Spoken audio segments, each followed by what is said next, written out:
ಸ್ನೇಹಿತರೆ, ನಮ್ಮ ಜನಸಾಮಾನ್ಯರನ್ನ ಬಹಳ ವರ್ಷಗಳಿಂದ ಕಾಡ್ತಾ ಇದ್ದಂಥ ಡೆಂಗು ಜ್ವರಕ್ಕೆ ಈಗ ನಮ್ಮ ಭಾರತ ಸರ್ಕಾರದಲ್ಲಿ ಡ್ರಗ್ ಕಂಟ್ರೋಲರ್ ಆಫ್ ಇಂಡಿಯಾಯಿಂದ ಡೆಂಗು ಜ್ವರಕ್ಕೆ ಲಸಿಕೆ ಬಿಟ್ಟಿದ್ದಾರೆ. ಸೊ ಇದು ಬಹಳ ಉಪಯೋಗಕಾರಿ ಅಂತ ಹೇಳಿ ನಾನು ಭಾವಿಸ್ತೀನಿ. ಇದೇ ಕ್ಯೂ ಡೆಂಗಾ ವ್ಯಾಕ್ಸಿನನ್ನು ಯಾರು ತಗೊಳ್ಬೋದು? 4 ವರ್ಷದಿಂದ 60 ವರ್ಷ ತನಕ ಇರುವಂಥ ಯಾರೇ ಸಹ ಜನರು ತಗೊಳ್ಬೋದು. ಇದು 2 ಡೋಸ್ ಅಂತ ಹೇಳ್ತಾ ಇದ್ದಾರೆ. 0.5 ml 0.5 ml ಔಷಧಿನ ಇದನ್ನ ಸಬ್ಕ್ಯೂಟೇನಿಯಸ್ ಚರ್ಮದ ಲೇಯರ್ ಒಳಗಡೆ ಇಂಜೆಕ್ಷನ್ ಅನ್ನ ಕೊಡ್ತಾರೆ. ಹೇಗೆ ತಗೊಳ್ಳುವಾಗ 1 ಡೋಸು ಮತ್ತೆ 3 ತಿಂಗಳು ಬಿಟ್ಟು ಸೆಕೆಂಡ್ ಡೋಸ್ ತಗೊಳ್ಬೇಕು.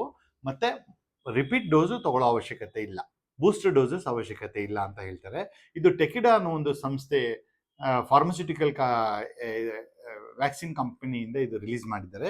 ಇದನ್ನ ನಮ್ಮ ಭಾರತ ಸರ್ಕಾರ ಮೊಟ್ಟ ಮೊದಲಿಗೆ ಫಸ್ಟ್ ಡೆಂಗ್ಯೂ ವ್ಯಾಕ್ಸಿನ್ನ ಅಪ್ರೂವಲ್ ಕೊಟ್ಟಿದ್ದಾರೆ. ಬಟ್ ಇದನ್ನ ನಮಗೆ ಮಾರುಕಟ್ಟೆಗೆ 2027ನೇ ಇಸ್ವಿಯಿಂದ ಇದು ಲಭ್ಯ ಅಂತ ಹೇಳಿದರೆ. ಬಟ್ ಇನ್ನು ಇದರ ಪ್ರೈಸ್ ಎಷ್ಟು ಅಂತೇಳಿ ಕಂಪನಿಯವರು ಇನ್ನೂ ರಿಲೀಸ್ ಮಾಡಿಲ್ಲ. ಬಟ್ ಒಂದು ಗುಡ್ ನ್ಯೂಸ್ ಅಂದರೆ ಡೆಂಗ್ಯೂನ ನಾವು ಸಾಕಷ್ಟು ಮಟ್ಟಿಗೆ ಇದರಿಂದ ಆಗುವಂಥ ಕಾಂಪ್ಲಿಕೇಶನ್ಸು, ಡೆತ್ನ ನಾವು ತಡೆಯೋಕ್ಕೆ ಸಾಧ್ಯ ಆಗುತ್ತೆ. ಈಗ ತಿಳ್ಕೊಳ್ಳೋಣ ಬನ್ನಿ, ಡೆಂಗು ಜ್ವರದ ಲಕ್ಷಣಗಳೇನು, ಡೆಂಗು ಜ್ವರ ಹೇಗೆ ಬರುತ್ತೆ ಒಬ್ಬ ವ್ಯಕ್ತಿಗೆ ಅನ್ನೋದನ್ನ. ಸೊ ಡೆಂಗು ಜ್ವರ ಅಂತಂದ್ರೆ ಇದು ಒಂದು ಡೆಂಗಿ ಅನ್ನೋ ಒಂದು ವೈರಸ್ ಇಂದ ಬರುವಂತ ಕಾಯಿಲೆ. ಏಡಿಸ್ ಈಜಿಪ್ಟಿ ಅಂತ ಒಂದು ಡೆಂಗು ಜ್ವರನ ಹರಡುವಂತ ಸೊಳ್ಳೆ. ಇದು ಸಾಮಾನ್ಯವಾಗಿ ಬೆಳಗಿನ ಟೈಮಲ್ಲಿ ಮನುಷ್ಯನ ಕಚ್ಚುತ್ತೆ. ಇದು ಫ್ರೆಶ್ ವಾಟರ್ನಲ್ಲಿ ಬ್ರೀಡ್ ಮಾಡುತ್ತೆ, ಫ್ರೆಶ್ ವಾಟರ್ನಲ್ಲಿ ಬದುಕುತ್ತೆ ಈ ಒಂದು ಸೊಳ್ಳೆ. ಸೊ ಹಾಗಾಗಿ ಈಗ ಮಾನ್ಸೂನ್ ಮಳೆ ನಿಂತು ಅಲ್ಲಲ್ಲೇ ನೀರುಗಳು ಸ್ವಚ್ಛವಾದ ನೀರಿನಲ್ಲಿ ಇದು ಬ್ರೀಡ್ ಮಾಡುತ್ತೆ. ಸೊ ಹಾಗಾಗಿ ಈ ಮಾನ್ಸೂನ್ ನಿಂತು ಈ ಮಳೆಗಾಲ ನಿಲ್ತಾ ಇದೆ, ಇನ್ನ ಅಲ್ಲಲ್ಲೇ ನೀರುಗಳು ಕಟ್ಟಿರುತ್ತೆ. ಮನೆ RCC ಮೇಲಾಗ್ಬೋದು, ಹಳೆ ಟೈರ್ಗಳ ಮಧ್ಯದಲ್ಲಿ, ಕಾಯಿ ಚಿಪ್ಪುಗಳಲ್ಲಿ, ನೀರು ಶೇಖರಣೆ ಆಗಿದ್ದಂಥ ನೀರಲ್ಲಿ, ಈವನ್ ಮನೆಯಲ್ಲಿ ಇರುವಂಥ ಹೂಕುಂಡಗಳಲ್ಲಿ ಇರೋ ನೀರು, ವಾಟರ್ ಪ್ಲಾಂಟ್ಸ್, ಇವುಗಳಲ್ಲೂ ಸಹ ಫ್ರೆಶ್ ವಾಟರ್ಲಿ ಈ ಮಸ್ಕಿಟೋ ಬ್ರೀಡ್ ಆಗುತ್ತೆ. ಈ ಒಂದು ಮಸ್ಕಿಟೋ ಮುಖಾಂತರ ಒಬ್ಬರಿಂದ ಒಬ್ಬರಿಗೆ ಡೆಂಗು ಜ್ವರ ಹರಡುತ್ತೆ. ಈಗ ಡೆಂಗು ಜ್ವರ ಗುಣಲಕ್ಷಣಗಳೇನಪ್ಪ ಅಂತ ತಿಳ್ಕೊಳ್ಳೋಣ.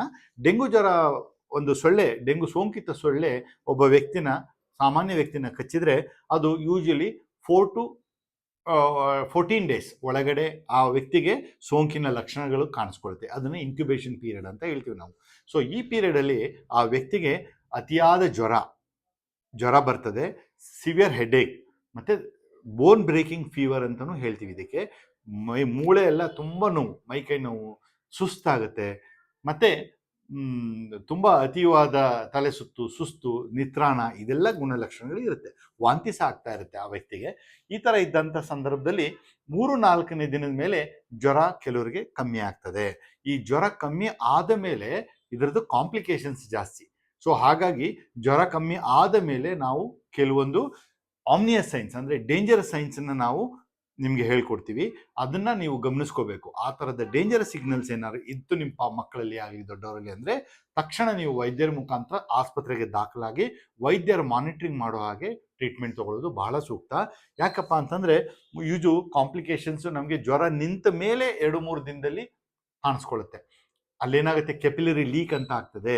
ರಕ್ತ ನಾಳಗಳಿಂದ ನಮ್ಮಲ್ಲಿ ಪ್ಲಾಸ್ಮಾ ಲೀಕ್ಔಟ್ ಆಗ್ತದೆ. ಸೊ ಅಲ್ಲಿ ಆ ವ್ಯಕ್ತಿಗೆ ಬ್ಲಡ್ ಪ್ರೆಷರ್ ಕಡಿಮೆ ಆಗ್ಬೋದು, ಎಲ್ಲ ಕಡೆ ಫ್ಲೂಯಿಡ್ ಲೀಕ್ ಸ್ಟಾರ್ಟ್ ಆಗ್ತದೆ. ಹಾಗಾಗಿ ಬ್ಲಡ್ ಪ್ರೆಷರ್ ಲೋ ಆಗ್ತದೆ, ಮತ್ತೆ ಪ್ಲೇಟ್ಲೆಟ್ ಕಡಿಮೆ ಆಗ್ಬಿಡ್ತದೆ ಈ ವ್ಯಕ್ತಿನಲ್ಲಿ. ಪ್ಲೇಟ್ಲೆಟ್ ಅನ್ನೋ ಅಂಶ ನಮ್ಮಲ್ಲಿ ದೇಹದಲ್ಲಿ ರಕ್ತ ಹೆಪ್ಪುಕಟ್ಟಲಿಕ್ಕೆ ಬಹಳ ಇಂಪಾರ್ಟೆಂಟ್. ಆ ಪ್ಲೇಟ್ಲೆಟ್ ಅಂಶ ಗಣನೀಯವಾಗಿ ಕಡಿಮೆ ಆಗುತ್ತೆ. ಆಗ ಎಲ್ಲ ಕಡೆ ಮ್ಯೂಕೋಸಲ್ ಬ್ಲೀಡ್ಸ್ ಅಂದ್ರೆ ಮೂಗಲ್ಲಿ, ಬಾಯಲ್ಲಿ, ವಾಂತಿನಲ್ಲಿ ಸಹ ರಕ್ತ ಬರ್ಬೋದು, ಅಲ್ಲಲ್ಲೇ ಸ್ಕಿನ್ ಬ್ಲೀಡ್ ಆಗ್ಬೋದು, ಇಂಟರ್ನಲ್ ಬ್ಲೀಡ್ ಆಗ್ಬೋದು.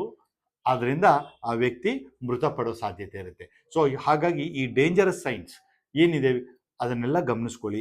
ಸೊ ತುಂಬಾ ನೆಗ್ಲೆಕ್ಟ್ ಮಾಡಬೇಡಿ. ಸೊ ಯಾವುದೇ ಮಗುಗೆ ಹೈ ಗ್ರೇಡ್ ಫೀವರ್, ವಾಮಿಟಿಂಗ್, ಸುಸ್ತು, ಮತ್ತೆ ಜ್ವರ ಜಾಸ್ತಿ ಕಮ್ಮಿ ಆಗೋಯ್ತು, ಪ್ಯಾರಾಸ್ಟಮಾಲ್ ಅದೆಲ್ಲ ಕೊಟ್ಟಿರ್ತೀರಿ ಮನೆಯಲ್ಲೇ, ಕಮ್ಮಿ ಆಗಿದೆ ಅಂತೇಳಿ ಸುಮ್ಮನೆ ಇರಬೇಡಿ. ಮಗು ಸುಸ್ತು ಅಂತ ಇದ್ರೆ ನಿಮ್ಮ ವೈದ್ಯರನ್ನ ಖಂಡಿತ ಹೋಗಿ ಅವ್ರ ಹತ್ರ ತಪಾಸಣೆ ಮಾಡಿಸ್ಕೊಂಡು ಪರೀಕ್ಷೆ ಮಾಡಿಸ್ಕೊಳ್ಳಿ ಅಂತ ಹೇಳಿ ಹೇಳಕ್ಕೆ ಇಷ್ಟಪಡ್ತೀನಿ. ಹಾಗೆ ಈಗ ಡಯಾಗ್ನೋಸಿಸ್ ಏನಪ್ಪಮ್ಮ ಹೇಗೆ ಮಾಡ್ತೀವಿ? ಫಸ್ಟ್ ಬಂದಾಗ ಇದಕ್ಕೆ ಮಗುಗೆ ರಕ್ತ ಪರೀಕ್ಷೆನಲ್ಲಿ ನಮ್ಗೆ ಗೊತ್ತಾಗ್ತದೆ. ಮೊದಲ ಫಸ್ಟ್ ವೀಕಲ್ಲಿ ಈ ರಕ್ತದಲ್ಲಿ NS1 ಆಂಟಿಜೆನ್ ಪಾಸಿಟಿವ್ ಅಂತ ಕೊಡ್ತಾರೆ. NS1 ಆಂಟಿಜೆನ್ ಪಾಸಿಟಿವ್ ಇದೆ ಅಂದ್ರೆ ಅಕ್ಯೂಟ್ ಇನ್ಫೆಕ್ಷನ್, ಮಗುಗೆ ಸೋಂಕು ತಗಲಿದೆ ಅಂತ. ಫಸ್ಟ್ ವೀಕಲ್ಲಿ NS1 ಆಂಟಿಜೆನ್ ಪಾಸಿಟಿವ್ ಬರುತ್ತೆ. ಅದರ ಜೊತೆಗೆ ಪ್ಲೇಟ್ಲೆಟ್ಟು, CBC, complete blood count, CBC ಅಂದರೆ platelet count, PCV, packed cell volume ಅಂತ ಹೇಳಿ ಈ 4-5 ಥರ ಟೆಸ್ಟ್ಗಳನ್ನು ನಾವು ಮಾನಿಟರ್ ಮಾಡ್ತಾ ಇರ್ತೀವಿ. ಯಾವ ವ್ಯಕ್ತಿಗೆ ಪ್ಲೇಟ್ಲೆಟ್ ಕಡಿಮೆ ಆಗಕ್ಕೆ ಸ್ಟಾರ್ಟ್ ಆಗುತ್ತೆ ಅದು ಡೇಂಜರಸ್ ಸೈನ್. ಸೊ ಹಾಗೆ PCV, ಪ್ಯಾಕ್ಡ್ ಸೆಲ್ ವಾಲ್ಯೂಮ್ ಅಂತ ಹೇಳಿ ಏನು ಬ್ಲಡ್ ಟೆಸ್ಟ್ ಮಾಡ್ತೀವಿ, ಇದು ಹೆಮಟೋಕ್ರಿಟನ್ನು ಪ್ರಿಡಿಕ್ಟ್ ಮಾಡುತ್ತೆ. ಹೆಮಟೋಕ್ರೇಟ್ ವ್ಯಾಲ್ಯೂ ಜಾಸ್ತಿ ಆಗುತ್ತೆ. ಯಾಕೆಂದ್ರೆ ನಾನು ಆಗಲೇ ಹೇಳಿದೆ 3-4 ದಿನದ ಮೇಲೆ ಮಗುವಿನ ರಕ್ತನಾಳಗಳಿಂದ ಸೀರಮ್ ಹೊರಗಡೆ ಹೊರಟೋಗ್ತದೆ. ಆಗ ಕೆಂಪು ರಕ್ತ ಕಣಗಳು ಕಾನ್ಸಂಟ್ರೇಷನ್ ಜಾಸ್ತಿ ಆಗ್ತದೆ. ಸೊ ಹಾಗಾಗಿ packed cell volume, PCV values ಜಾಸ್ತಿ ಆಗ್ತಾ ಹೋಗುತ್ತೆ. ಈ PC ವ್ಯಾಲ್ಯೂ ಜಾಸ್ತಿ ಆಗ್ತಾ ಇದ್ರೆ ಅದು ಡೇಂಜರಸ್ ಸೈನ್ ನಮಗೆ. ಸೊ ಇದನ್ನೆಲ್ಲ ನಿಮ್ಮ ವೈದ್ಯರು ಮಾನಿಟರ್ ಮಾಡ್ತಾರೆ. ಸೊ ನೀವು ಜನಸಾಮಾನ್ಯರ ತಲೆ ಕೆಡಿಸ್ಕೊಳ್ಳುವಂಥ ಅವಶ್ಯಕತೆ ಇಲ್ಲ. ಮಾಹಿತಿಗೋಸ್ಕರ ವಿಚಾರ ಹಂಚ್ಕೊಳ್ಳೋಕ್ಕೆ ನಾನು ನಿಮಗೆ ಹೇಳ್ತಾ ಇದ್ದೀನಿ. ಪ್ಲೇಟ್ಲೆಟ್ ಕೌಂಟನ್ನು ಮಾನಿಟರ್ ಮಾಡ್ತಾರೆ. ಪ್ಲೇಟ್ಲೆಟ್ಟು ತುಂಬ ಗಣನೀಯವಾಗಿ ಕಡಿಮೆ ಆದ್ರೆ ಮಾತ್ರ, ಫಾರ್ ಎಕ್ಸಾಂಪಲ್ 20,000, 10,000ಗೆಲ್ಲ ಬಂದುಬಿಟ್ರೆ ಆಗ ನಾವು ಪ್ಲೇಟ್ಲೆಟನ್ನು ಹಾಕಬೇಕಾಗತ್ತೆ. ಒಂದು 20,000, 30,000 ಕಮ್ಮಿ ಆಯಿತು ಅಂದರೆ ತಲೆ ಕೆಡಿಸ್ಕೋಬೇಡಿ. ನ್ಯಾಚುರಲ್ ಆಗಿ ನಮ್ಮ ದೇಹದಲ್ಲಿ ರೋಗನಿರೋಧಕ ಶಕ್ತಿ ಉತ್ಪಾದನೆ ಆಗಿ ಈ ಡೆಂಗು ಫೈಟಿಂಗ್ ಕೆಪಾಸಿಟಿ ಜಾಸ್ತಿ ಆಗಿ ಪ್ಲೇಟ್ಲೆಟ್ ಮತ್ತೆ ಉಲ್ಬಣಗೊಳ್ಳುತ್ತೆ. ಸೊ ಹಾಗಾಗಿ ಯಾರು ಆತಂಕ ಪಡಬೇಕಾಗಿಲ್ಲ. ಬಟ್ ಡಾಕ್ಟರ್ ಸಲಹೆ ಮೇರೆಗೆ ಹಾಗಾಗಿ ನಿಗದಿತವಾಗಿ ಬ್ಲಡ್ ಟೆಸ್ಟ್ ಮಾಡಿಸ್ಕೊಂಡು ಪ್ಲೇಟ್ಲೆಟ್ ಮತ್ತು ನಿಮ್ಮ PCV ಅದೆರಡನ್ನೂ ಸಹ ಮಾನಿಟರ್ ಮಾಡ್ಕೊಳ್ಳಿ ಅಂತ ಹೇಳಕ್ಕೆ ಇಷ್ಟಪಡ್ತೀನಿ. ಇದು ಟ್ರೀಟ್ಮೆಂಟ್ ಏನು ಮಾಡ್ತಾರೆ ಡಾಕ್ಟರ್ಸ್ಗಳಂದ್ರೆ, ಇದಕ್ಕೆ ಯಾವುದೇ ಆ್ಯಂಟಿಬಯೋಟಿಕ್ ಅವಶ್ಯಕತೆ ಇಲ್ಲ. ಇದಕ್ಕೆ ಏನು ಮಾಡಬೇಕಂತಂದರೆ, ನಾವು ಮಗುದು ವೈಟಲ್ಸ್ ಮಾನಿಟರ್ ಮಾಡ್ತೀವಿ. ಬ್ಲಡ್ ಪ್ರೆಷರ್ ಹೇಗಿದೆ, ಮತ್ತು ಮಗು ಕೈಕಾಲು ತಣ್ಣಗಾಗ್ತಾ ಇದೆಯಾ, ಸುಸ್ತಾಗಿದೆ, ಮತ್ತು ಅಲ್ಲಲ್ಲೇ ಬ್ಲೀಡಿಂಗ್ ಏನಾರು ಆಗ್ತಾ ಇದೆಯಾ, ಇದನ್ನೆಲ್ಲ ನಾವು ವಾಚ್ಫುಲ್ ಆಗಿರಬೇಕು.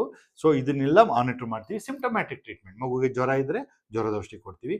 ಮಗುಗೆ ಫಸ್ಟ್ 3-4 ಡೇಸಲ್ಲಿ ಹೈಡ್ರೇಷನ್ ಚೆನ್ನಾಗಿ, ಮಗುಗೆ ನೀರಿನ ಅಂಶಗಳನ್ನು ಚೆನ್ನಾಗಿ, ನೀರಿನ ORS ಈ ಥರದನ್ನು ಕೊಡ್ತಾ ಹೋಗ್ತೀವಿ.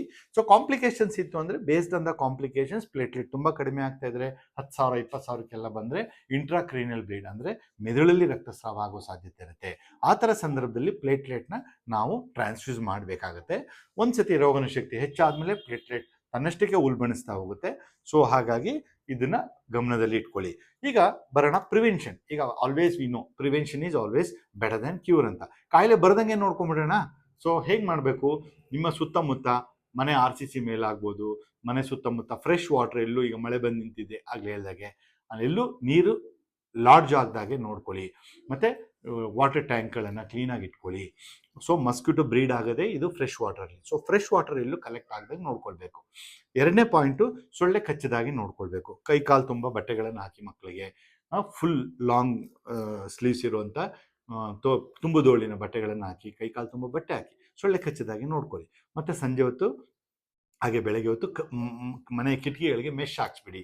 ಮಸ್ಕಿಟೋ ಹೊರಗಡೆಯಿಂದನೂ ಸಹ ಒಳಗಡೆ ಬರಬಾರ್ದು. ಈ ರೀತಿಯೆಲ್ಲ ಗಮನಿಸ್ಕೊಳ್ಳಿ. ಹಾಗಾಗಿ ಈ ಪ್ರಿವೆನ್ಷನ್ನ ಆಲ್ವೇಸ್ ಬೆಟರ್. ಮತ್ತು ನಾನು ಆಗಲೇ ಹೇಳಿದೆ, ಆಗ ವ್ಯಾಕ್ಸಿನೇಷನಿಗೆ ಬಂದಿದೆ. ಈ ಕ್ಯೂಡೆಂಗಾ ವ್ಯಾಕ್ಸಿನೇಷನ್ ತುಂಬ ಆಶಾದಾಯಕವಾಗಿದೆ ಅಂತ ಹೇಳಕ್ಕೆ ಇಷ್ಟಪಡ್ತೀನಿ. ನಮ್ಮಲ್ಲಿ ಡೆಂಗುನಲ್ಲಿ 4 ಟೈಪ್ಸ್ ಇದೆ.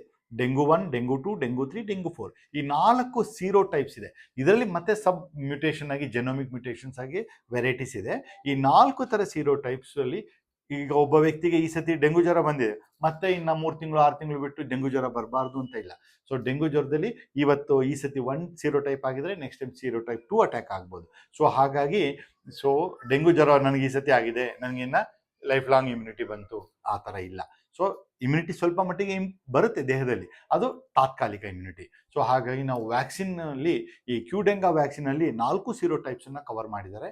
ಸೊ ಹಾಗಾಗಿ ಕ್ಯೂಡೆಂಗಾ ವ್ಯಾಕ್ಸಿನ್ ಮಾರುಕಟ್ಟೆಗೆ ಬಿಟ್ಟ ತಕ್ಷಣ ನಾವೆಲ್ಲರೂ ತಗೊಳ್ಳೋಣ. ನಮ್ಮ ಮಕ್ಕಳು, ನಮ್ಮ ಹಿತೈಷಿಗಳು, ನಮ್ಮ ಬಂಧು ಬಾಂಧವರನ್ನ ಡೆಂಗು ಜ್ವರದಿಂದ ಕಾಪಾಡ್ಕೊಳ್ಳೋಣ ಅಂತ ಹೇಳಕ್ಕೆ ಇಷ್ಟಪಡ್ತೀನಿ. ಇದು ಯಾರು ವ್ಯಾಕ್ಸಿನ್ ತೊಗೊಳ್ಬಾರ್ದು?